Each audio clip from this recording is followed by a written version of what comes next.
Alexandre, and this is my final media presentation.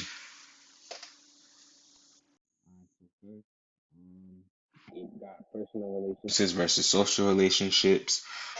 Some aspects to personal relationships versus social relationships include involuntary versus voluntary. So for voluntary and personal, you have partners, spouses, best friends. For voluntary social, you have acquaintances, activity partner, workout buddy. Involuntary and personal, parent, child, sibling, grandparent, godparent, child, colleague relationships. As well as for involuntary social, you have distant relatives, co-workers, neighbors, classmates, teachers, and students. So personal relationships meet relational and instrumental needs as they are intimate, close, and independent. Relationships such as those we have best friends, partners, or immediate family members. Social relationships are relationships that occasionally meet our needs and lack the closeness and interdependence of personal relationships. So, some examples of these. So, for personal relationships, obviously, best friends, partners, and immediate family, thus creating that close personal relationships where it's more intimate as opposed to social relationships where, you have coworkers, distant relatives, and acquaintances, where it's a little bit more of a, you know, obviously, yeah, like an acquaintance type of relationship that's a little bit more not as intimate.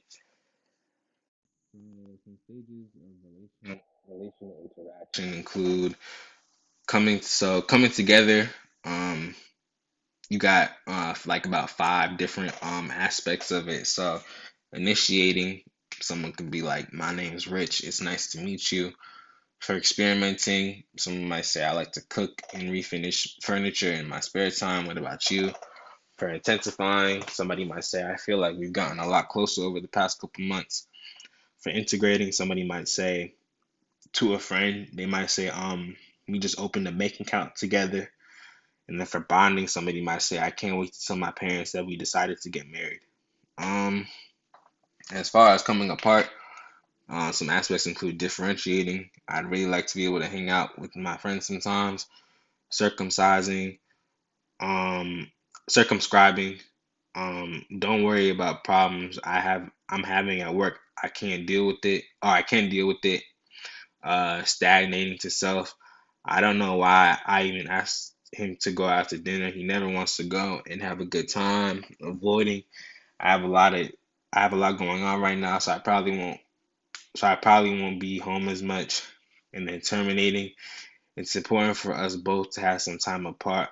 I know you'll be fine. Chapter 7.1 Foundations of Relationships. The question that I picked to answer was: pick a relationship important to you and determine what stage of relational interaction you are currently in with that person. What communicative skills support your determination? What other stages from the 10 listed have you experienced with this person? Initiating stage, relational interaction. In the initiating stage, people size each other up and try to present themselves favorably.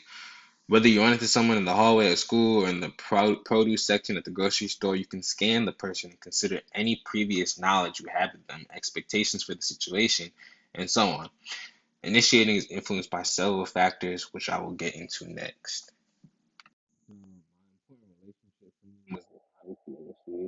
important relationship for me is that with my new coworkers at my job at Alaris Health. Currently, we're going through the initiation stage, getting to better know each other, asking each other questions, gaining a better sense of self as who we are as people is one of the most important factors we use to help this process. Questions such as where are you from, how old are you, what are your hobbies have helped facilitate this stage of relational interaction and make it easier to feel comfortable with the other person. So, some communicative signals for this stage.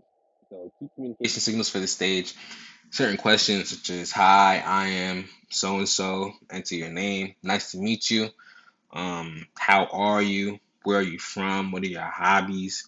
In this stage, it is important to get to know the person you are trying to connect with. Let them know that you are genuinely interested in them and that you actually want a relationship with them.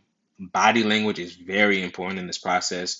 Look interested, maintain eye contact, and make a good impression with that person. It could really go a long way as far as trying to progress that relationship with them.